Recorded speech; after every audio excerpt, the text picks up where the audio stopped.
Vamos a seguir con la explicación del proemio de Santo Tomás a la metafísica de Aristóteles.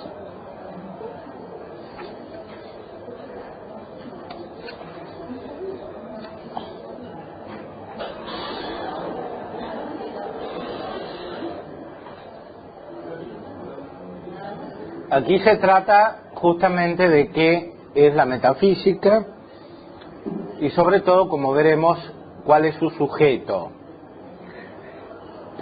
Dicho más simplemente, de qué se ocupa. Esta ciencia es la más intelectual, que se ocupa de lo más inteligible. Más aún, siguiendo a Aristóteles, Santo Tomás señala que el intelecto y lo inteligible son uno, que es cuanto explica Aristóteles en el De Anima. De la misma manera que se debe decir que el sentido y lo sensible son uno.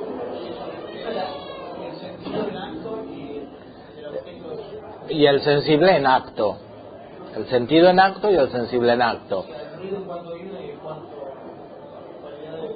Exactamente, eso quiere decir que el color que yo veo, cuando es color propiamente, cuando no es simplemente una cualidad de la pared, está en mi sentido de la vista, más aún es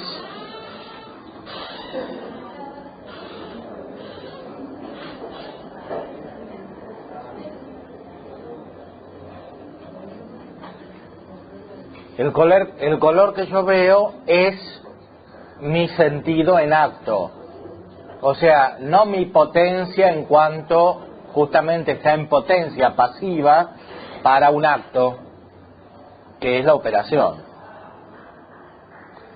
llamado también acto segundo.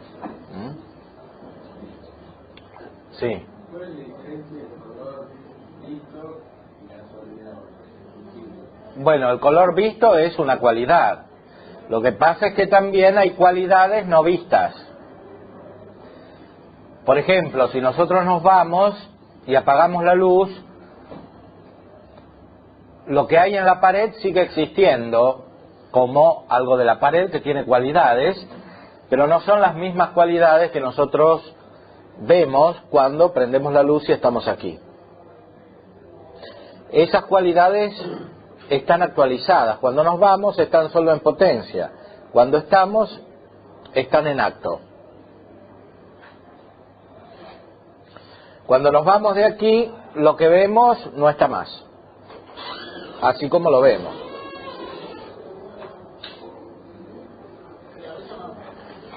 ¿Hasta qué punto no se va? O sea, esa cualidad sensible está en potencia en la pared.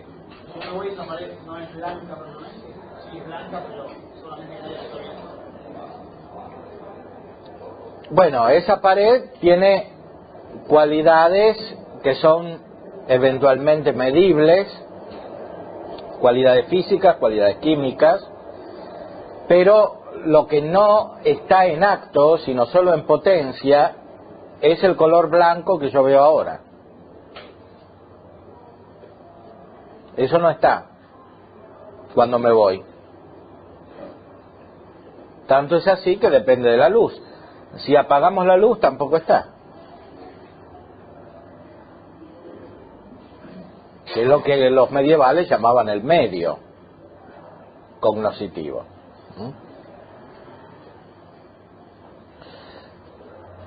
Algo semejante, pero más profundo, sucede en el orden intelectual. El intelecto en acto es lo entendido en acto. Y eso es justamente la base de la teoría de la abstracción, que se fundamenta sobre la capacidad del intelecto agente, sobre la facultad o potencia del intelecto agente. El intelecto agente pone lo inteligible que está en potencia en acto. ¿Cómo puede hacer eso el intelecto agente porque él tiene una actualidad, porque él tiene una perfección que lo sensible no tiene. Si no tuviera esa perfección no lo podría actualizar. Lo hace porque tiene esa perfección en sí.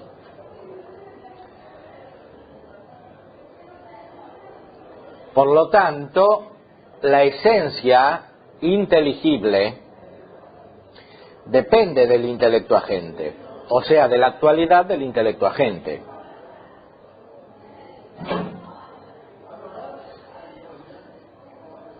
Aunque no solo del intelecto agente, es necesario que exista también lo sensible.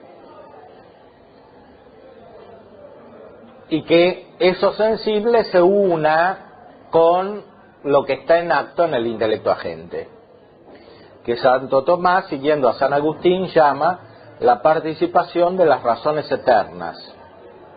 En el intelecto agente está la participación de las razones eternas, o sea, de las ideas creadoras de Dios. Por eso el hombre es imagen de Dios, porque hace lo mismo que Dios cuando crea. Dios cuando crea estampa la esencia a partir de sus ideas. Las esencias reflejan sus ideas divinas de las cosas. El hombre no es creador, no crea entendiendo. Sin embargo, refleja algo de lo que hace Dios cuando crea. Y eso es lo más excelente que hay el hombre. Por eso Santo Tomás y Aristóteles, pero sobre todo Santo Tomás, dicen que el intelecto agente es la potencia más elevada que tiene la persona. No el intelecto posible, que es el que entiende, sino el intelecto agente, que es el que hace entender. ¿Por qué hace entender? Si razonamos a partir de lo dicho acerca de la equivalencia entre el inteligible en acto y el intelecto en potencia y el intelecto en acto, tenemos que decir que hace entender porque pone lo inteligible en acto, hace lo inteligible en acto.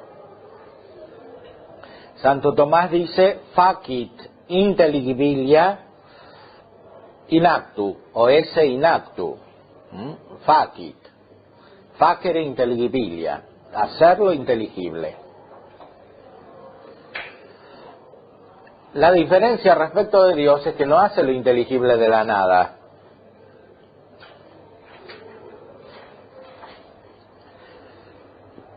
Hace lo inteligible suponiendo algo que es potencial respecto de lo inteligible y que son las cualidades sensibles, elaboradas por los sentidos internos.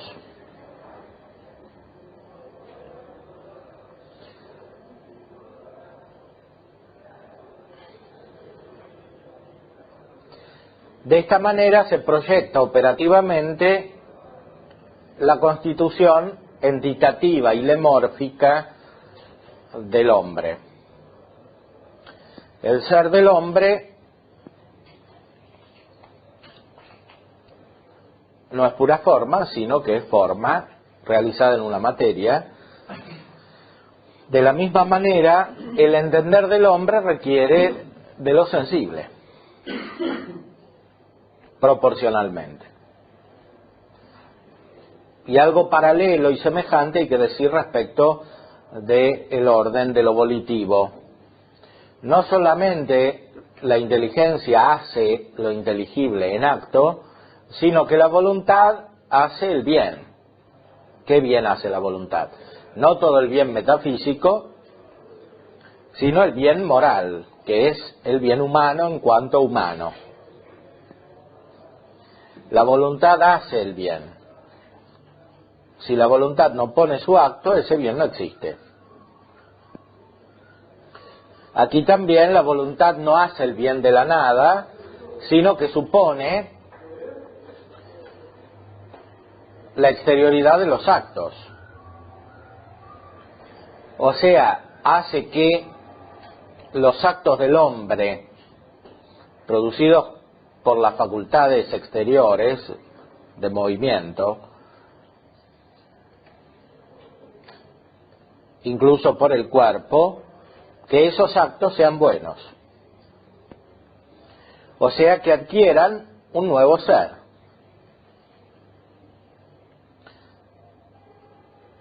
Un ser perfecto, que es propio de la moralidad o de el acto humano en cuanto es humano.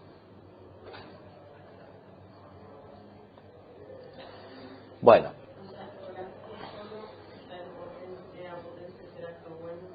el acto solo está en potencia de ser acto bueno. O sea, cuando, por ejemplo, alguien ayuda materialmente a otro, eso no es por sí mismo un acto moral. La ayuda exterior. El acto moral es el acto de la voluntad que informa o que perfecciona ese acto exterior. Tanto es así que puede haber una disyunción entre el acto exterior y el acto interior. Uno puede hacer un acto exterior bueno en sí, pero con una finalidad mala, por ejemplo. De esa manera, el acto total es malo, aunque el acto exterior sea bueno.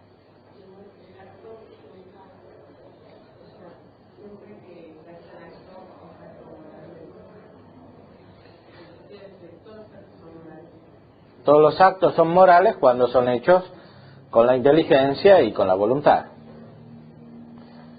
Si no intervienen la inteligencia y la voluntad, son actos del hombre, pero no actos humanos. Los actos humanos, para ser morales, es decir, humanos en cuanto humanos, tienen que surgir de la inteligencia y de la voluntad. Más propiamente de la voluntad, porque los actos de la inteligencia son actos cognoscitivos.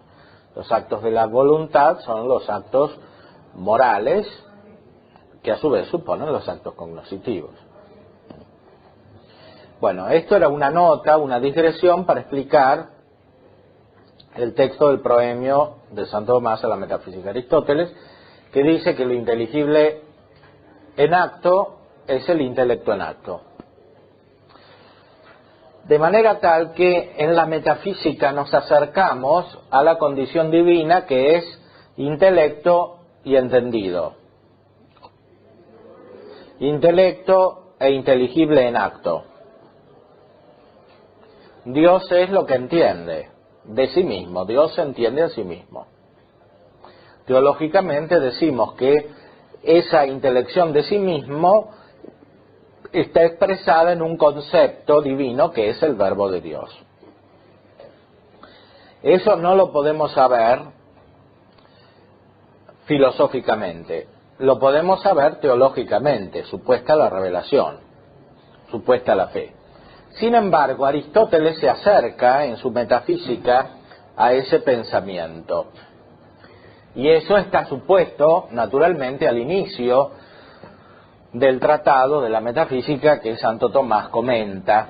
Podemos recordar el libro 12 de la metafísica de Aristóteles, que es el más importante. En el libro 12, Aristóteles habla de Dios y de los dioses, que son para los cristianos los ángeles.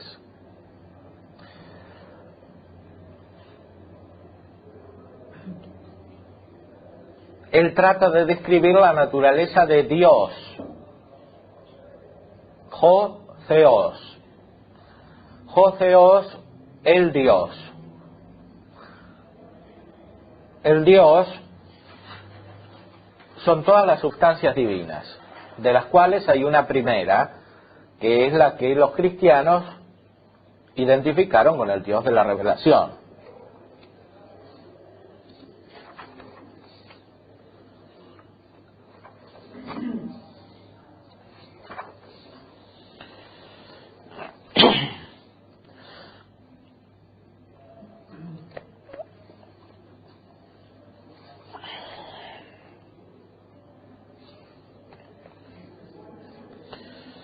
Es interesante notar cómo para Aristóteles este Dios, que se entiende a sí mismo, es también el bien.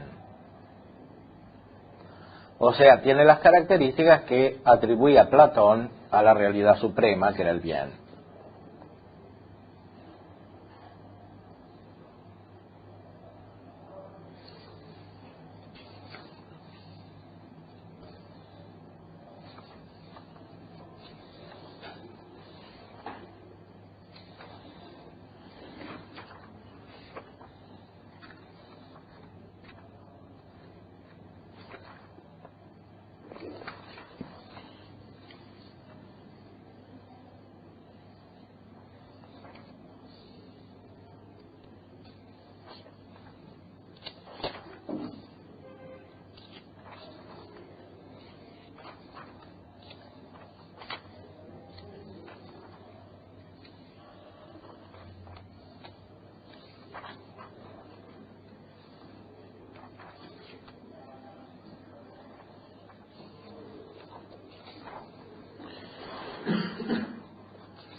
Aristóteles habla del primer motor, es por tanto ente por necesidad, y en cuanto que es por necesidad es un bien, y de este modo principio, etcétera. Así pues, de tal principio penden el cielo y la naturaleza, y es una existencia como la mejor para nosotros durante corto tiempo, pues aquel ente siempre es así. Para nosotros esto es imposible, puesto que su acto es también placer, y por eso el estado de vigilia, la percepción sensible y la intelección son lo más agradable, y las esperanzas y los recuerdos lo son a causa de estas actividades. Y la intelección, que es por sí, tiene por objeto lo que es más noble por sí, y la que es en más alto grado, lo que es en más alto grado. Santo Tomás, en el Proemio de la Metafísica, está suponiendo esta doctrina. Dios se entiende a sí mismo. Entendiéndose a sí mismo es también el bien. Y siendo el bien entendido, es la felicidad. Dios es feliz. Dios es feliz siempre, mientras que nosotros somos felices a veces, por corto tiempo. Aristóteles se refiere al aspecto místico de la filosofía, es decir, a aquella participación, para usar una palabra que no es aristotélica, que tienen los hombres en la realidad divina cuando la contemplan, es decir, cuando hacen lo mismo que hace Dios. Cuando hacen lo mismo que hace Dios, los hombres son parecidos a Dios, o la inteligencia de los hombres se hace semejante a la inteligencia de Dios. Esto es Metafísica de Aristóteles, libro 12, en la edición de Becker, número o página 1072b. La edición de Becker es del siglo XIX, que se usa normalmente para referirse a Aristóteles. Yo sé por qué habla de... me parece que es el bien supremo también. Bueno, el bien es el bien supremo porque el acto de entender es la realidad más elevada. Y la realidad más elevada o más perfecta es el bien. Lo perfecto y el bien son lo mismo para Aristóteles. Y es también el fin. El fin y el bien son lo mismo. Pero el texto continúa todavía.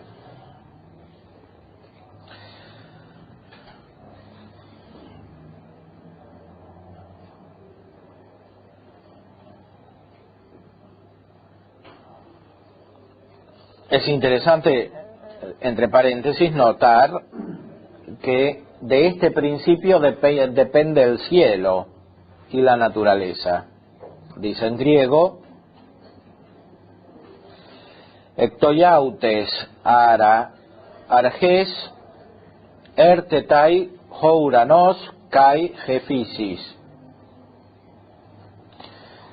Y la traducción latina que usaba Santo Tomás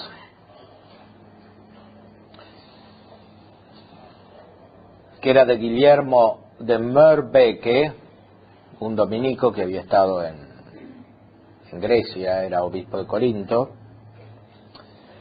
dice: Extali igitur principio dependet caelum et natura.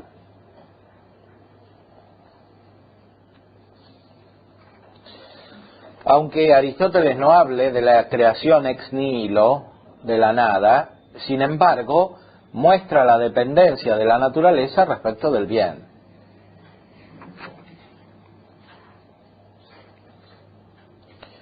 Cosa que, como hemos dicho la vez pasada, estaba también en Platón.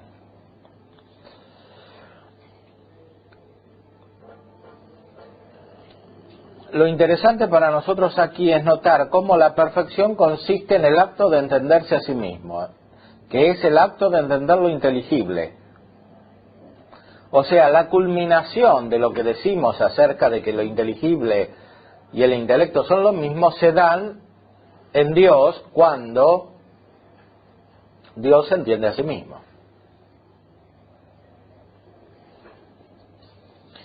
Y continúa Aristóteles: y la intelección, que es por sí, tiene por objeto lo que es más noble por sí, y la que es en más alto grado, lo que es en más alto grado.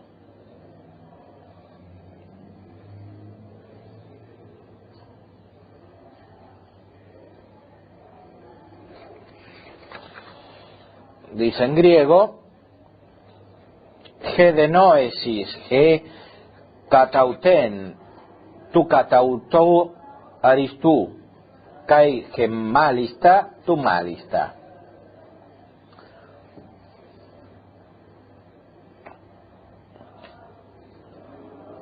La realidad entendida con el acto supremo de entender es la realidad que existe máximamente, la realidad suprema y la realidad mejor. Aristos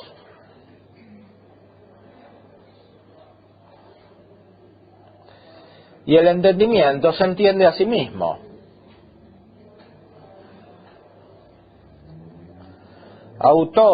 Autón de Noei Jonus.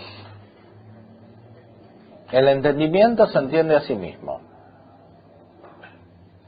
por captación de lo inteligible. Catametalepsin tu noetu. Metalepsis quiere decir un apropiarse, una captación o recepción de lo inteligible. Asimilación.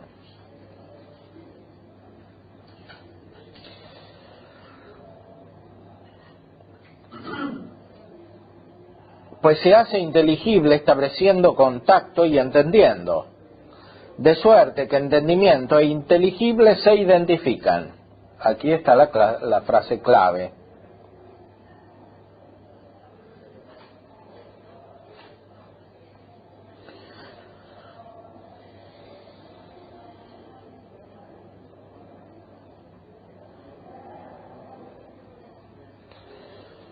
Entendimiento e inteligible se identifican.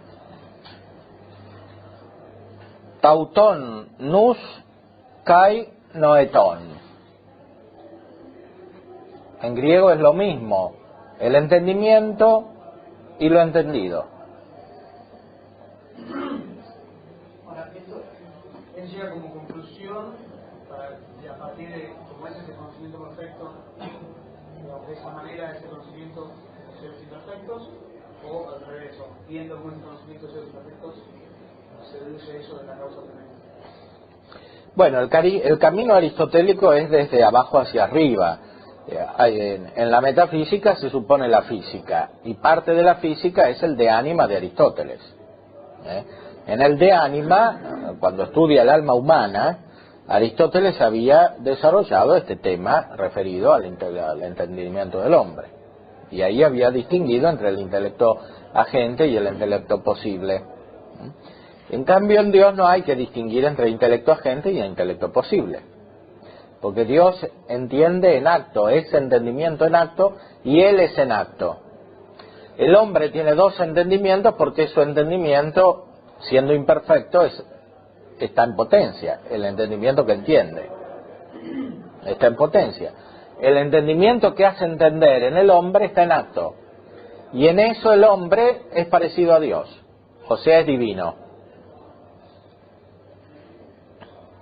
El hombre es divino porque tiene una luz actual, podríamos decir, que es la que hace entender.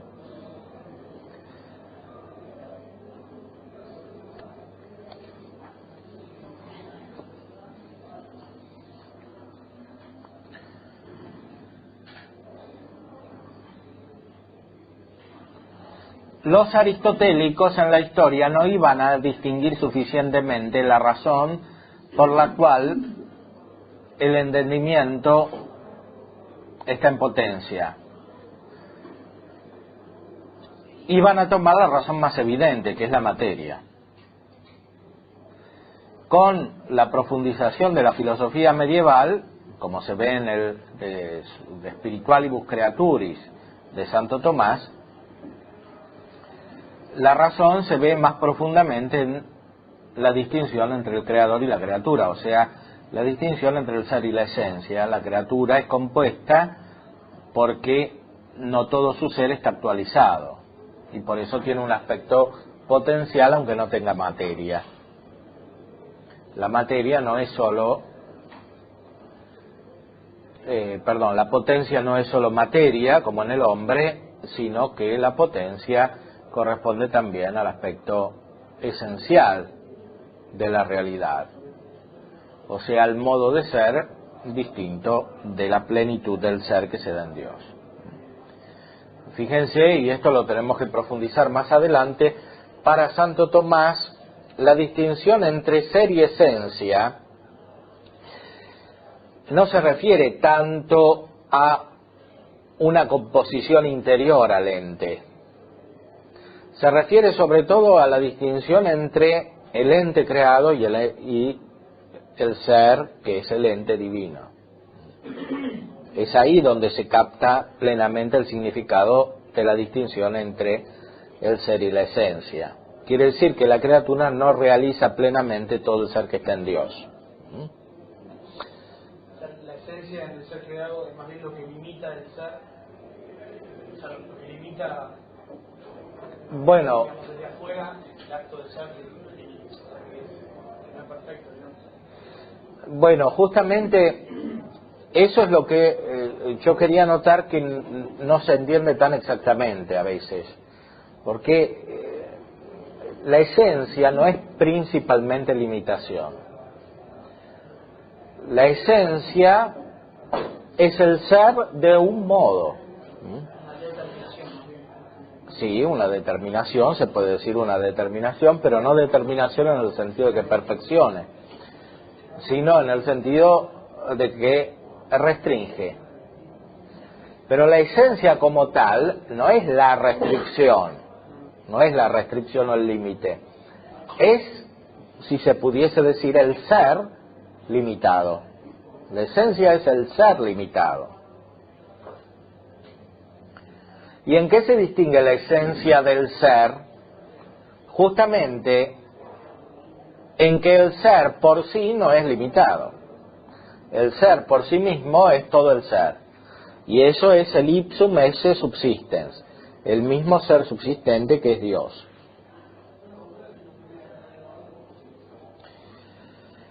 De ahí se sigue una composición interior, metafísica. Pero esa composición interior no es lo principal para captar la importancia de la distinción entre el ser y la esencia. El problema en algunos autores, como Fabro y Gilson, es que quieren responder a la problemática de Heidegger, que había dicho que se había perdido el sentido de el ser en Occidente, Entonces, justamente ellos apelan a la metafísica de Santo Tomás y dicen Santo Tomás había hablado del ser y lo había distinguido del ente y lo había distinguido de la esencia. Pero proponiendo el problema en el contexto de esa respuesta a la filosofía existencialista, a veces subrayan mucho el aspecto de la limitación, que entendiendo los textos en el contexto medieval no es el principal. Está presente, pero no es el principal. Porque en Heidegger la entidad es prácticamente una especie de recorte del ser. Es algo negativo por sí mismo.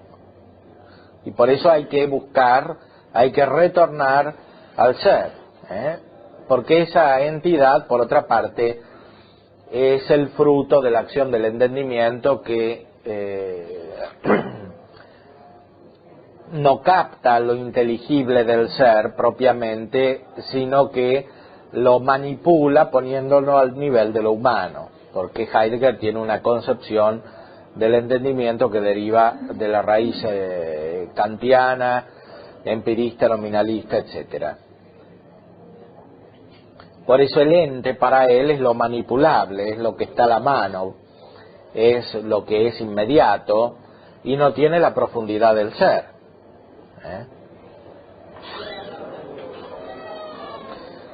Santo Tomás y los medievales no tienen ese problema. Tampoco hay que pensar que Santo Tomás es el único que captó la distinción entre el ser y la esencia. Tal vez más fuertemente que Santo Tomás, esa distinción está presente en San Buenaventura, por ejemplo, en el itinerario de la mente hacia Dios de San Buenaventura.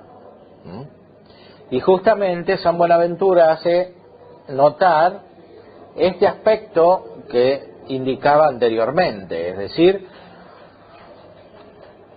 la captación de la diferencia entre el ser y la esencia por la referencia última metafísica a el mismo ser, a la realidad increada de Dios.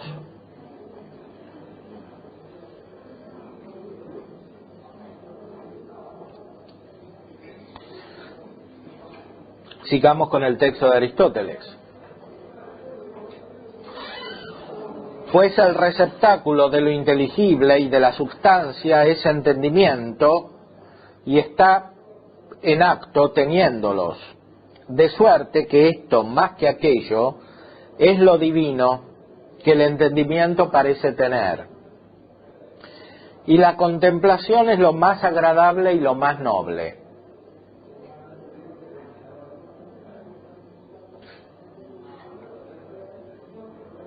O sea, entender es recibir lo inteligible.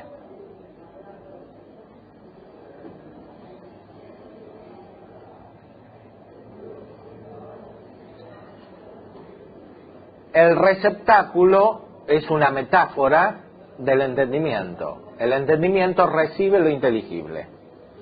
No es una acción pasiva, solamente sea inteligible. Bueno, al entendimiento posible le viene, porque no lo tiene. En cambio, al entendimiento agente no le viene, sino que él lo hace, lo inteligible. El entendimiento agente produce, facit, hace lo inteligible. Es poieticón, como dice Aristóteles en el De Anima. Hace. Porque está en acto. No tiene que pasar de la potencia al acto como el entendimiento posible. Está en acto.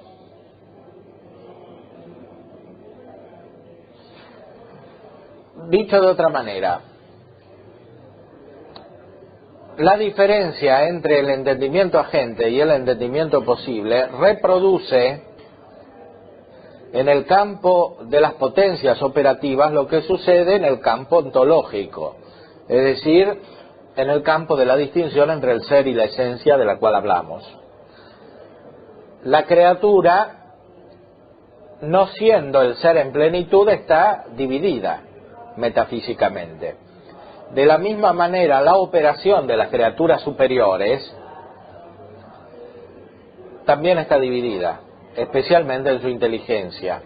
El hombre, que es el que tiene la inteligencia dentro de los entes del universo, por lo menos visible, el hombre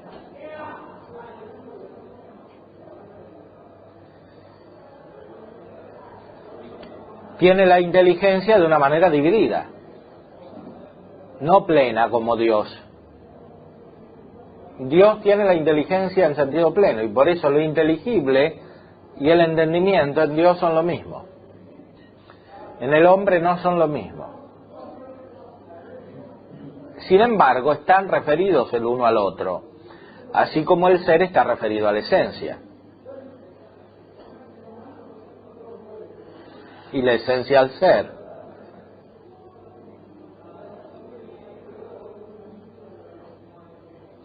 Cuando el entendimiento del hombre entiende, se reúne lo inteligible y el entendimiento.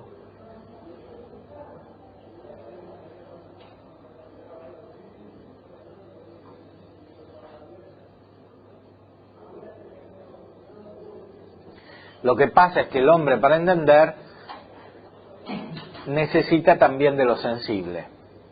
¿Por qué es eso? Eso es así porque, siendo el entendimiento agente, participación del entendimiento divino,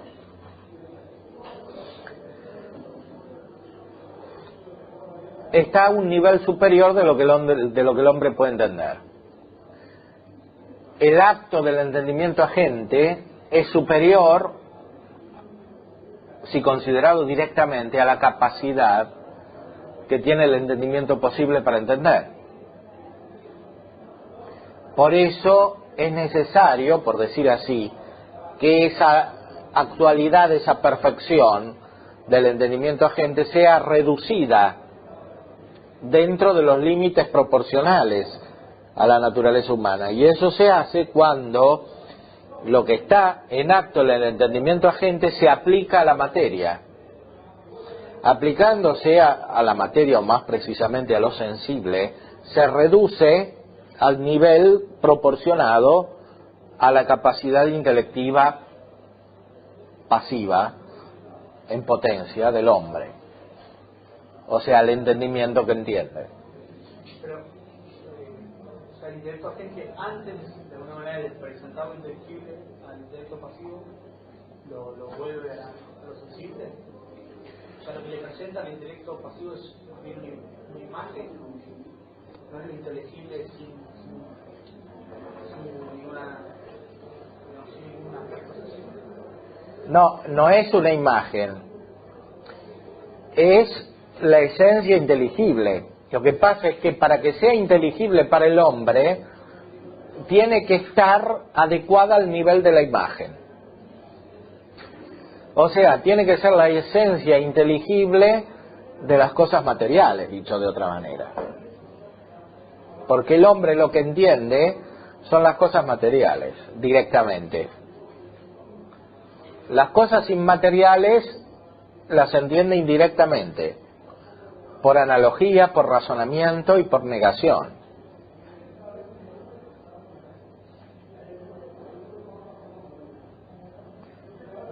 Por ejemplo, animal. Para que el hombre entienda lo que es el animal,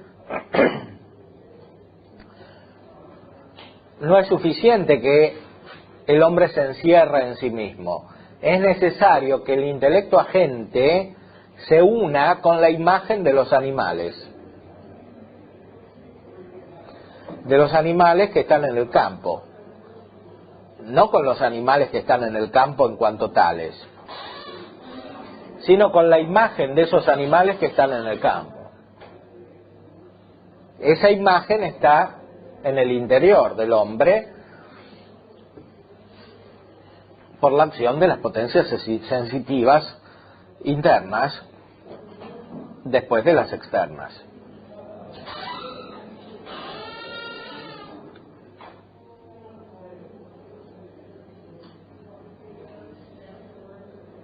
intelecto agente, entonces, de alguna manera, captaría algo más de lo que puede hacerle entender al intelecto posible, en cierto sentido.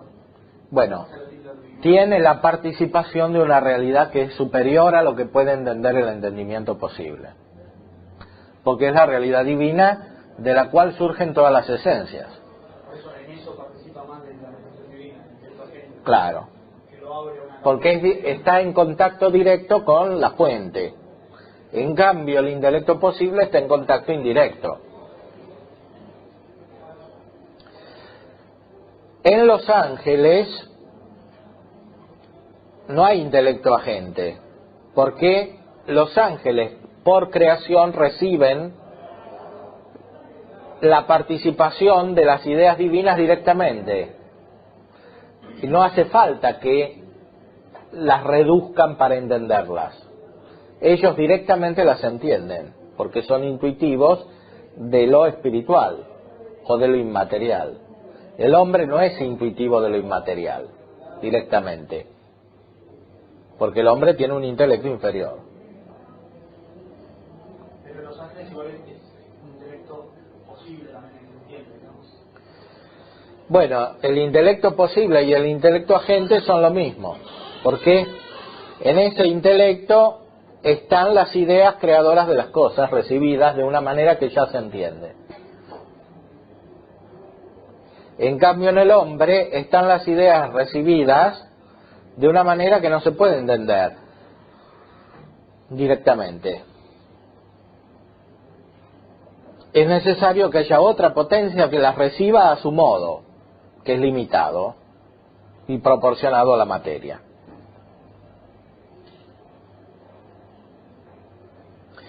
En la metafísica, lo que sucede es que nos elevamos a un nivel superior. Nos elevamos a un nivel superior al del entendimiento agente, podríamos decir. O sea, somos parecidos a los ángeles y a Dios. Aristóteles diría a Dios. Los medievales dirían a los ángeles y a Dios, que entienden directamente. Por eso, para Aristóteles, el hombre llega a su máxima felicidad con la metafísica porque es cuando más entiende, pero eso es en pocos momentos. En cambio, Dios y los ángeles son metafísicos siempre, y por eso son felices siempre. El hombre no puede ser feliz siempre, porque tiene que trabajar, tiene que ocuparse de las cosas materiales, tiene que volver a la complicación de las cosas del mundo en el cual vive. Y por eso no puede ser siempre feliz.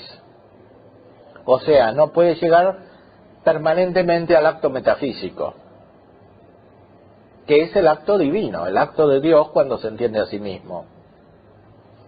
Y del hombre cuando entiende lo más inteligible, que es Dios.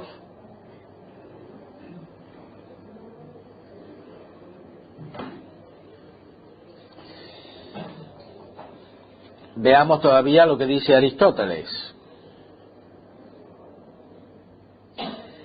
Si por consiguiente Dios se halla siempre tan bien como nosotros algunas veces, es cosa admirable. Y si se halla mejor, todavía más admirable. O sea, es algo que capta la atención del entendimiento humano, el hecho de que Dios se pueda encontrar tan feliz como el hombre se encuentra feliz a veces. O sea, Aristóteles tiene una concepción muy fuerte de la felicidad, porque está en el centro de su filosofía, no solo en el centro de la ética, sino también en el centro de la metafísica. Dios es feliz, como el hombre a veces es feliz. Por supuesto que para Aristóteles no todos los hombres pueden ser felices. Pueden ser felices solamente los hombres que llegan a ese nivel intelectual propio de la ciencia suprema, que es la metafísica. Los otros hombres no pueden ser felices. A lo sumo pueden tener una felicidad moral. La felicidad moral es la que viene de la vida en este mundo, del trabajo, de la relación con los demás, cuya culminación es la política. La moral para Aristóteles es política. Y la culminación de la política se da cuando alguien manda buscando el bien común. Esa felicidad es una felicidad muy inferior a la felicidad metafísica. En este pasaje dice Aristóteles que es admirable si Dios tiene esa felicidad que algunos hombres a veces tienen, que es la felicidad metafísica, que para Aristóteles es una cosa bien clara. Es una felicidad intensa que supera todas las otras, que supera la de la vida en este mundo, incluso la de la vida virtuosa.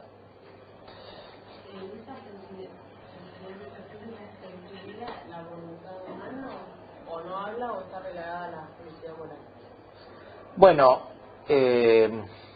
para Aristóteles la felicidad metafísica es de un orden distinto de la felicidad moral, que es la que propiamente ejercita la voluntad. La voluntad, en todo lo que hace, busca la felicidad metafísica, que es el fin. El fin quiere decir la perfección para Aristóteles, o sea, la realidad plena.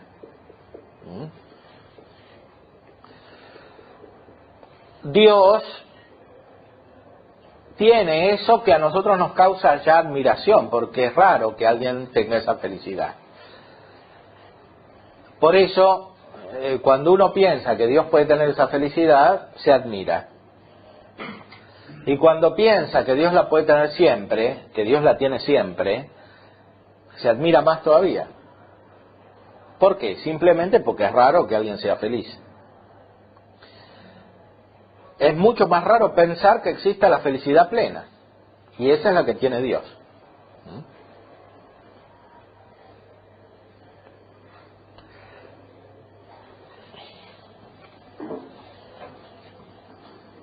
O sea, de algún modo, si bien el hombre participa en ese acto metafísico de la felicidad similar a la de Dios, al mismo tiempo de eso reconoce que no solo es más plena la de Dios porque es permanente, sino porque además ese modo de conocer es mucho más pleno. O sea, lo digo por lo siguiente: nosotros, desde lo natural, digamos, este acto metafísico sigue siendo inferior a lo que sería la visión beatífica, digamos. Sí. Sobrenatural, ¿no? Claro. Eso sería más participar más plenamente todavía de la felicidad de Dios, por esa visión. Claro, lo que pasa es que Aristóteles no podía tener una noción clara de que existe la visión beatífica. Aristóteles habla de la contemplación semejante a la divina que se puede tener en este mundo. Lo que pasa es que esa contemplación tiene características extraordinarias. Por eso, anteriormente usé la palabra mística. Es una contemplación mística esta, de Aristóteles. Supone una especie de éxtasis. Una cierta sobrenaturalidad también, una especie, digamos, probablemente. Aristóteles evidentemente no habla de la gracia. No. Incluso hubo filósofos posteriores como Proclo, Plotino y antes en parte Platón que hablan de esta especie de éxtasis metafísico.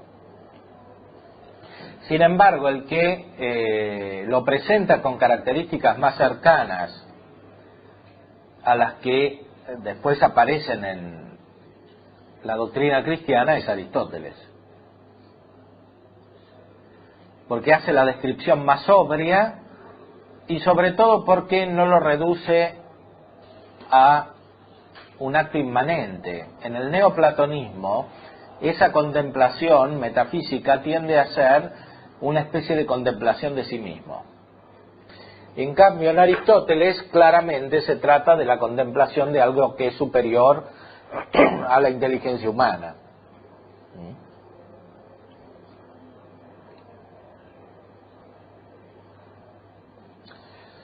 Volvamos al pasaje.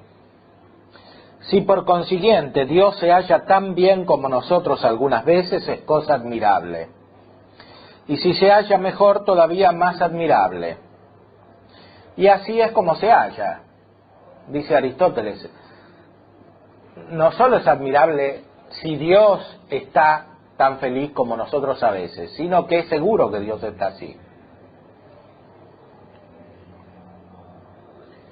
Y tiene vida, pues el acto del entendimiento es vida.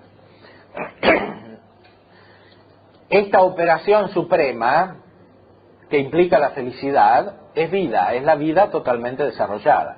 Y como había dicho el mismo Aristóteles en el De Anima, la vida es el ser para los vivientes.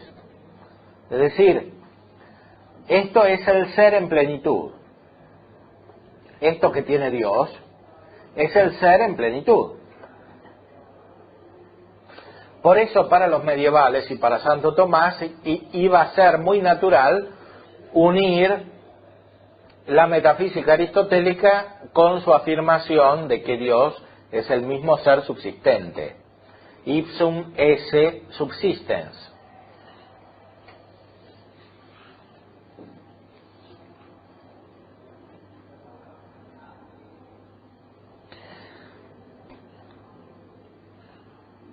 Y tiene vida, pues el acto del entendimiento es vida, y él es acto.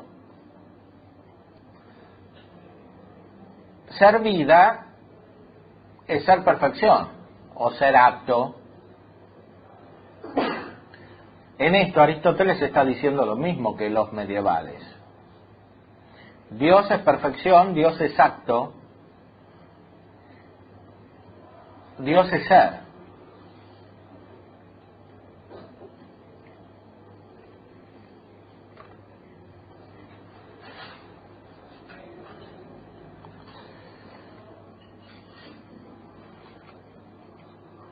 Y el acto por sí de él es vida nobilísima y eterna.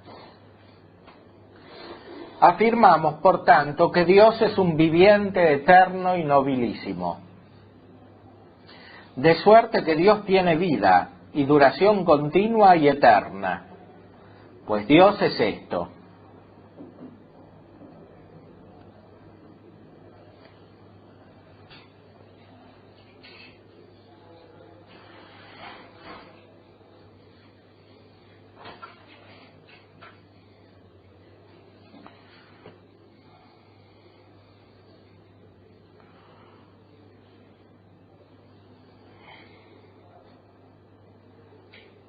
Dios es esto.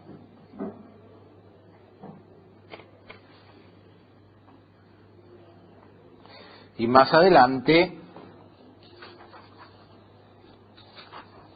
explica todavía con mayor precisión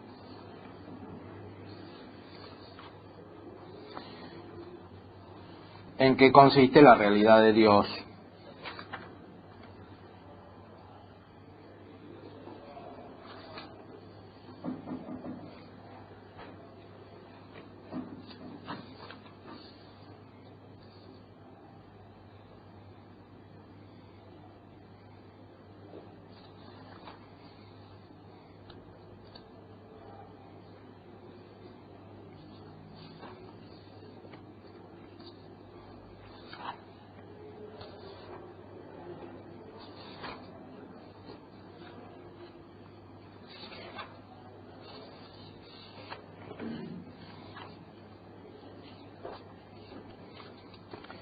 Dios, dice Aristóteles, es entendimiento de entendimiento.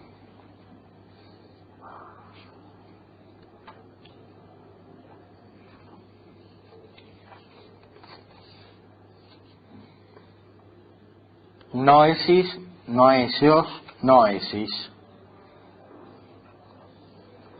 Esa es la culminación de esta visión metafísica según la cual lo entendido y lo inteligible son lo mismo.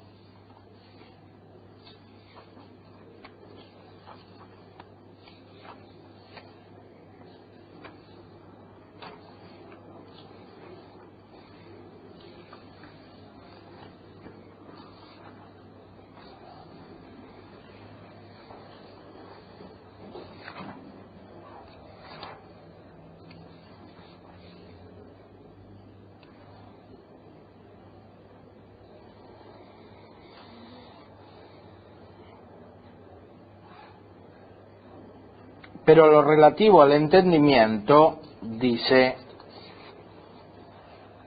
en el número 1074b, plantea algunos problemas. Parece en efecto ser el más divino de los fenómenos, pero explicar cómo puede ser tal presenta algunas dificultades. Pues si nada entiende, ¿cuál será su dignidad? Más bien será entonces como uno que durmiera. Y si entiende, pero depende en esto de otra cosa, pues su substancia no es esto, es decir, intelección sino potencia, entonces no será la substancia más noble. Su nobleza, en efecto, la debe a la intelección. Además, tanto si su substancia es entendimiento como si es intelección, ¿qué entiende? O bien en efecto se entiende a sí mismo, o bien alguna otra cosa. Y si entiende alguna otra cosa, o bien es siempre la misma o no. Ahora bien, ¿hay alguna diferencia o ninguna entre entender lo hermoso y lo vulgar? ¿No es incluso absurdo pensar sobre algunas cosas? Es pues evidente que entiende lo más divino y lo más noble. Y no cambia, pues el cambio sería a peor, y esto sería ya cierto movimiento. Aristóteles dice en la física, en el libro de la física, que el movimiento implica una especie de destrucción. El movimiento implica un deterioro. Por eso Dios no se mueve. Dios no se mueve quiere decir, Dios permanece siempre en el acto de intelección de sí mismo, que es lo más noble. Se pregunta retóricamente, ¿qué es mejor, entender lo más noble o lo vulgar? Evidentemente lo es entender lo más noble. ¿Y qué es lo más noble? Lo más noble es lo que es divino, o sea, el mismo entendimiento. Dios se entiende a sí mismo. Dios está siempre entendiéndose a sí mismo.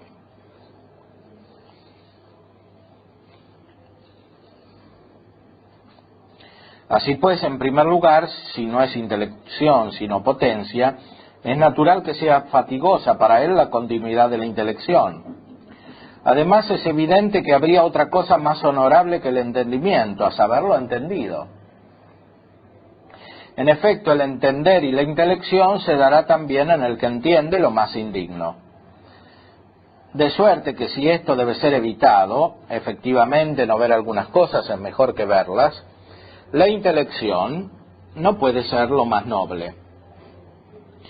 Por consiguiente, se entiende a sí mismo, puesto que es lo más excelso y su intelección es intelección de intelección. Aquí está el pasaje culminante. Su intelección es intelección de intelección. Porque si Dios tuviera que entender otras cosas inferiores a Él, reduciría la cualidad de su acto, reduciría su perfección.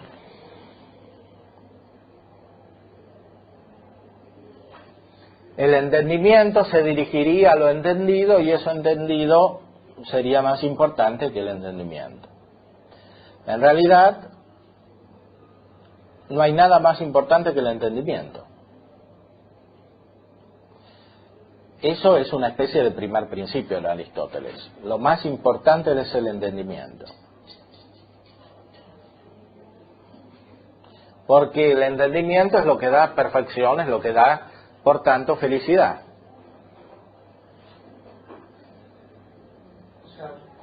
Y es lo que el hombre busca, y razonando acerca de lo que el hombre busca, sabemos que es lo mejor, que es la perfección. O sea, lo que está diciendo es la intelección es intelección de sí mismo, pero al mismo tiempo como su acto de entender se identifica con su ser, es intelección de esa intelección. Sí. La intelección de cualquier otra cosa que fuera él mismo. Claro. Una intelección de otra cosa lo reduciría a un nivel inferior. y le quitaría la felicidad que tiene. ¿Hasta qué punto, bueno, si viene de Dios, esto es solo arte, digamos, ¿no? Pero hasta qué punto no sería más bien intelección de su ser, en cuanto ser, no en cuanto a intelección? No sé si, o sea, en Dios no es pensado dividirlo porque se identifican sus seres en la intelección. Sí. Pero no sería más perfecto en ese sentido que su intelección, cuando leas, se te dirigía a su ser. Sí, está dirigida a su ser, pero su ser es su entender. Por eso Aristóteles había dicho antes que su ser, que Dios es vida. Y la vida para Aristóteles es el ser. Pero yo lo que digo es, no sería, digamos, remarcar más su perfección y sobre todo ubicar mejor la idea de que Dios es ante todo ser, decir que su intelección se dirige a su ser no en cuanto a intelección, sino a su ser en cuanto ser, con contemplación de sí mismo en cuanto ser, o es lo mismo que... Bueno, para Aristóteles no sería así, porque Aristóteles capta el ser a partir de lo que encuentra la naturaleza.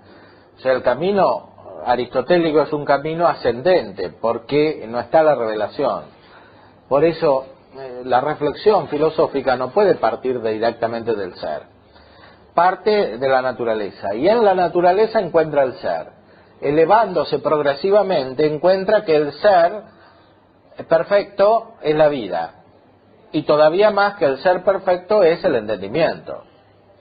Por eso no formula directamente una referencia al ser, porque considerando el conjunto del pensamiento aristotélico, más que una perfección sería una regresión, porque el sentido de la evolución del pensamiento hacia la perfección es justamente el del encuentro de lo espiritual desde lo físico, en lo cual está sumida la inteligencia humana.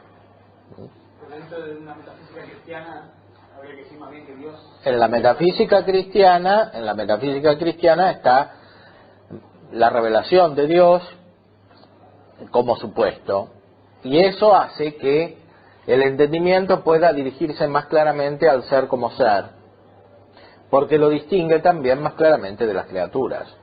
Sin embargo, el camino, el orden de la ciencia metafísica es más bien el que dice Aristóteles, y Santo Tomás lo dice también. Por ejemplo, en la Suma contra Gentiles, el camino de la metafísica y de la filosofía en general es de las criaturas hacia el Creador. El camino de la teología sobrenatural es desde el Creador hacia las criaturas.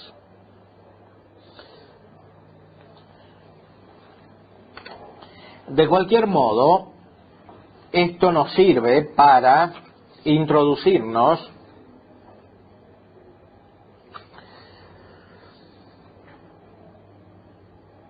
en el sentido mismo de la metafísica, según la explicación que da Santo Tomás en su proemio, al comentario a la metafísica.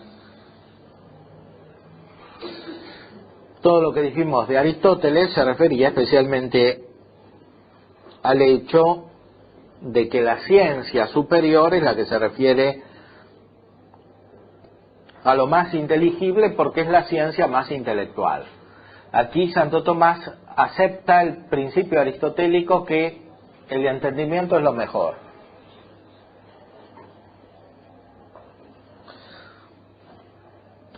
Es un principio que en cierta manera no se prueba, porque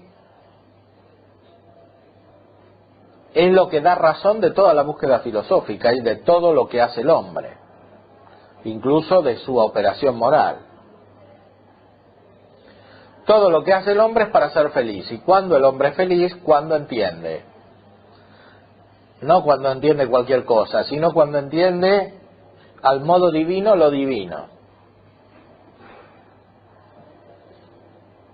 O sea, cuando tiene este éxtasis del cual estamos hablando, con una palabra que evidentemente no está en Aristóteles.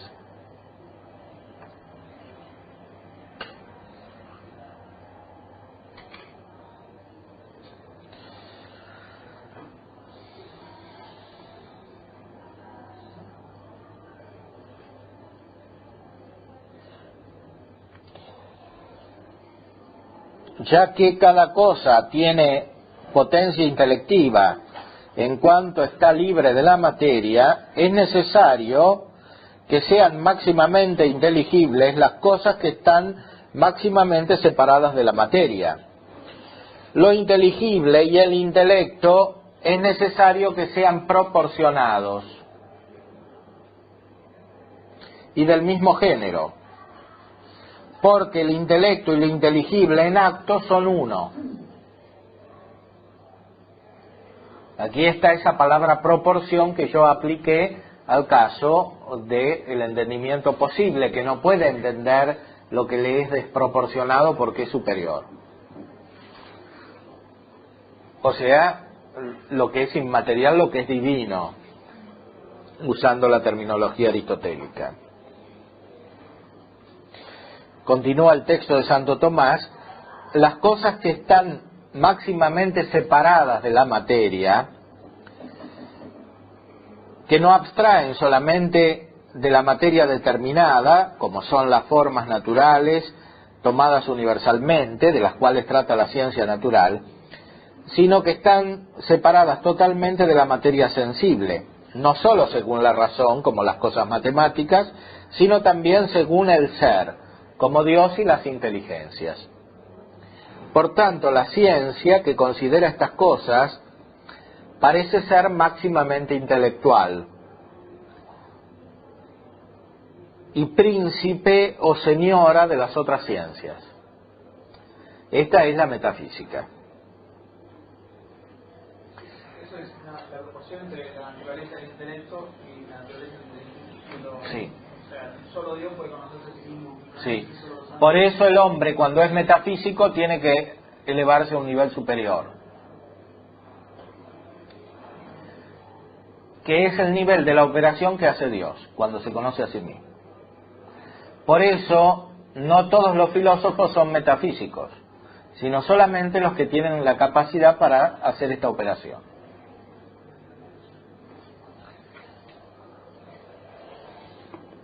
Hay filósofos que son físicos, y dentro de la física, filósofos que se ocupan de la naturaleza en general, que se ocupan del hombre.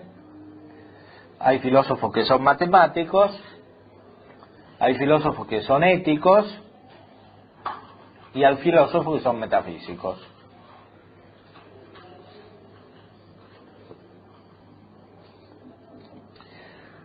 Había otros argumentos que habíamos citado, que están puestos en el texto.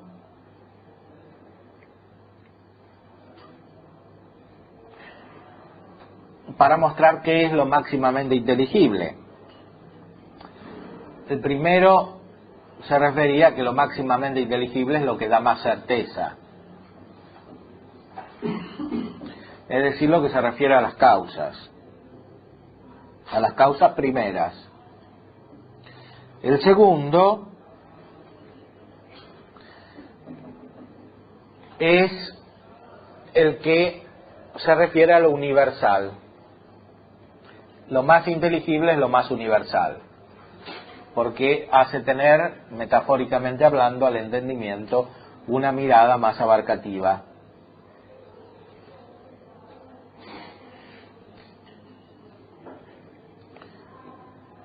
Y el tercero era justamente este: intelecto e inteligible son uno.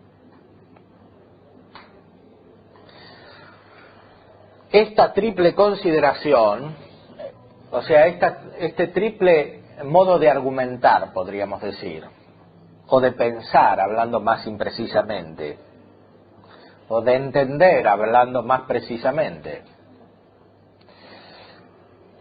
Esta triple consideración no se debe atribuir a diversas ciencias, sino a una sola, pues las sustancias separadas dichas son universales y primeras causas del ser.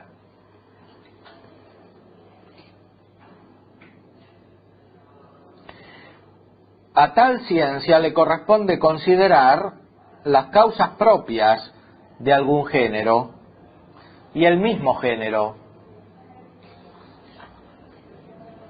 como la ciencia natural considera los principios del cuerpo natural.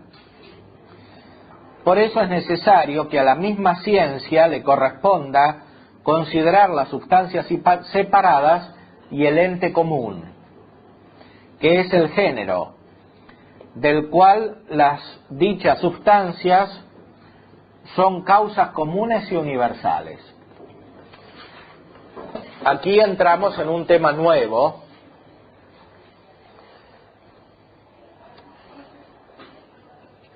que es el del sujeto de la metafísica, que es aquello a lo cual la metafísica se dirige directamente, el ente común.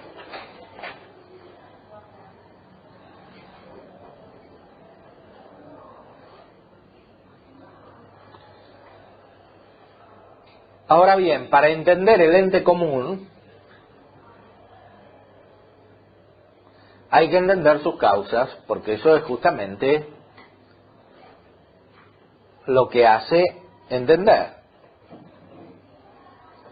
Para entender el ente común hay que entender las causas. Por eso a la misma ciencia corresponde estudiar el ente común y estudiar sus causas, que son Dios y las inteligencias separadas.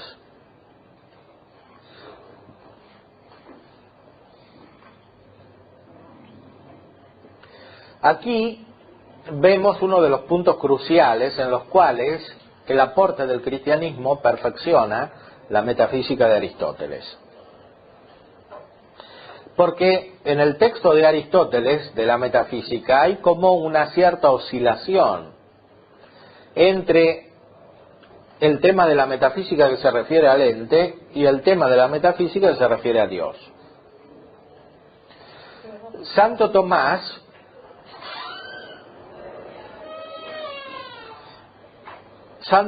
comparando la metafísica con la teología sobrenatural, adquiere mayor claridad acerca de la metafísica misma. En Aristóteles a veces la metafísica parece teología sobrenatural y a veces parece una especie de ontología de la naturaleza.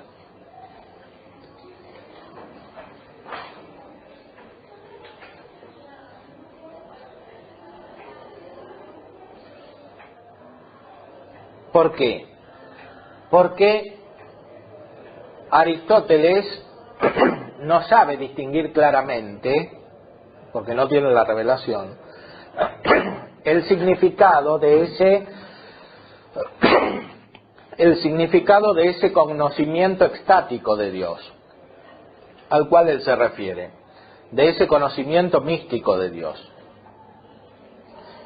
Cuando la inteligencia del hombre llega a esa felicidad, que es la misma que tiene Dios siempre. Para Aristóteles eso es algo muy notable, no es un ejercicio cualquiera de la ciencia. El metafísico es uno que se separa del resto de los hombres. Y el acto de la metafísica es un acto muy notable, es un acto experimentable, distinguible. Nosotros estamos acostumbrados a una concepción abstracta de la metafísica, que es propia de la modernidad. La metafísica, realizada solamente como ciencia y no como sabiduría, metafísica no experimental, sino racional, metafísica deductivista, etcétera. Toda una serie de características que están señaladas en el programa y que corresponden a la historia de la filosofía moderna, a la derivación racionalista de la filosofía y especialmente de la metafísica. Para Aristóteles no era así. El acto metafísico era un acto claramente distinto de los otros. El metafísico se eleva a un orden superior y tiene clara conciencia de esa elevación. No se trata de hacer filosofía como se hace siempre y aplicar ese modo de hacer filosofía al objeto superior que sería el ente o el ser. Se trata de una experiencia nueva, por decir así, usando una palabra que es posterior. que es medieval propiamente. Los medievales hablan de la experiencia de Dios. Santo Tomás habla de la experiencia de Dios, del conocimiento experimental, que está referido justamente a las realidades divinas. Lo que pasa es que los medievales tenían la experiencia de Dios causada por la gracia. Aristóteles tenía esa experiencia y no sabía por qué estaba causada.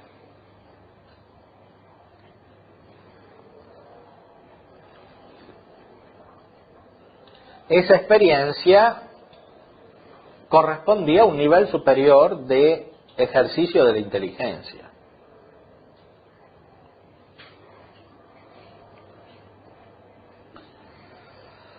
Y por eso en Santo Tomás hay mayor claridad epistemológica acerca de la naturaleza de la metafísica que en Aristóteles. Santo Tomás dice aquí en el proemio: la metafísica se ocupa del ente y se ocupa de las causas del ente. Dios.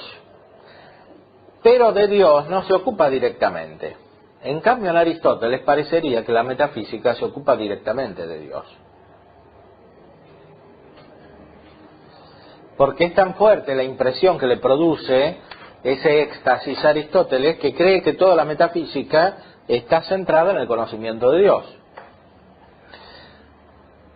Santo Tomás, con la ayuda de la filosofía patrística, y en este caso especialmente con la ayuda de la doctrina de Dionisio Areopagita, se da cuenta de que nunca Dios puede ser alcanzado en sí mismo, con la inteligencia humana.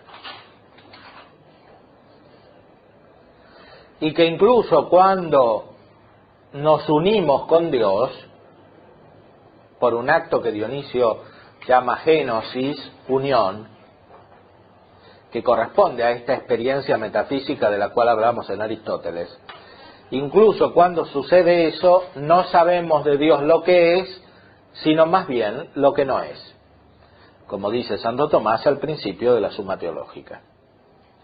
Por eso, para Santo Tomás, directamente la metafísica se refiere al ente.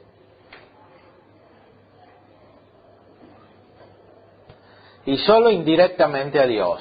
Pero este aspecto indirecto es esencial a la metafísica. Si no está la referencia a Dios, la metafísica no es tal. Y eso claramente Santo Tomás lo aprendió de Aristóteles.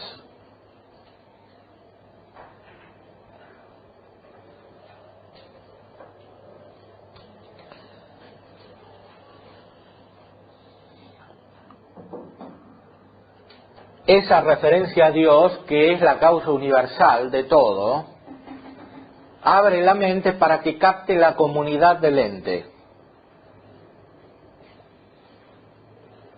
que corresponde a la universalidad y comunidad de la causalidad divina.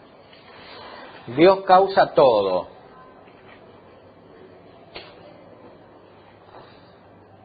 Y causar todo quiere decir causar el ente en común. Aquí también se nota el aporte del pensamiento cristiano que hace profundizar en la noción de creación, que en Aristóteles estaba solamente esbozada, porque decía que de este principio depende el cielo y la naturaleza.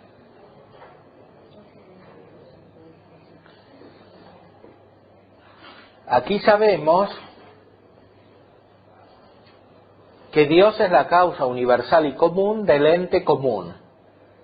El ente común quiere decir el ente que abarca todas las cosas, que no es lo mismo que un ente genérico, porque como sabía Santo Tomás y se lo había enseñado Aristóteles, el ente no es un género, porque no tiene especies, porque cualquier especie sería ente, no habría una diferencia específica fuera para constituir la especie.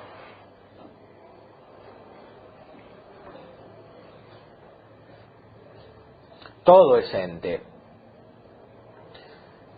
La comunidad del ente refleja la comunidad de la causalidad divina. ese ente común que es todo y que se capta a la luz de la causalidad divina, es decir, a la luz de Dios, aunque sea una luz indirecta que no podemos ver directamente, pero que ilumina el ente. Ese ente común es lo que principalmente la metafísica estudia. O sea, es el sujeto de la metafísica. Para ver el ente común así hay que separarse de la materia. O sea, hay que tener un entendimiento divino. Hay que tener un entendimiento como el que tiene el que llega a esa felicidad a veces, o como el que tiene Dios siempre. Y por eso el método de la metafísica, para usar una palabra moderna, o sea, el camino por el cual se llega a la ciencia metafísica es, dirá Santo Tomás en otros textos, en el comentario a Boecio, la separación, separatio, justamente porque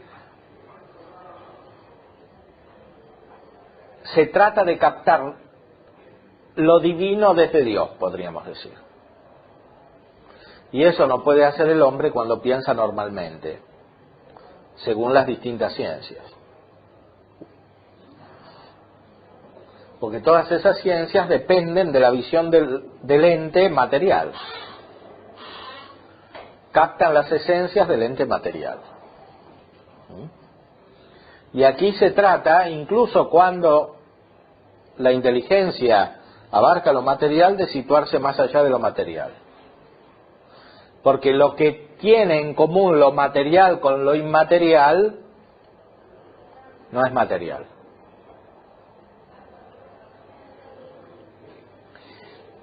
Esa comunidad del ente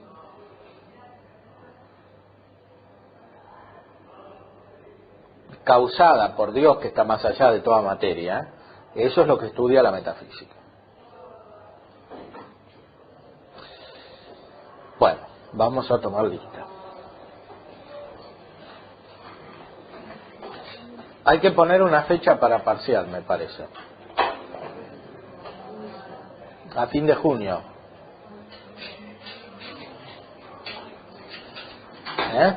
El último martes de junio. 28 creo que es, de junio.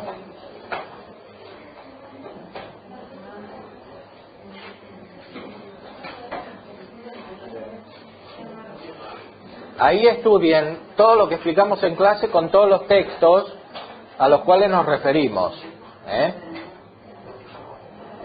O sea, no tienen que divagar tienen que seguir el razonamiento con precisión.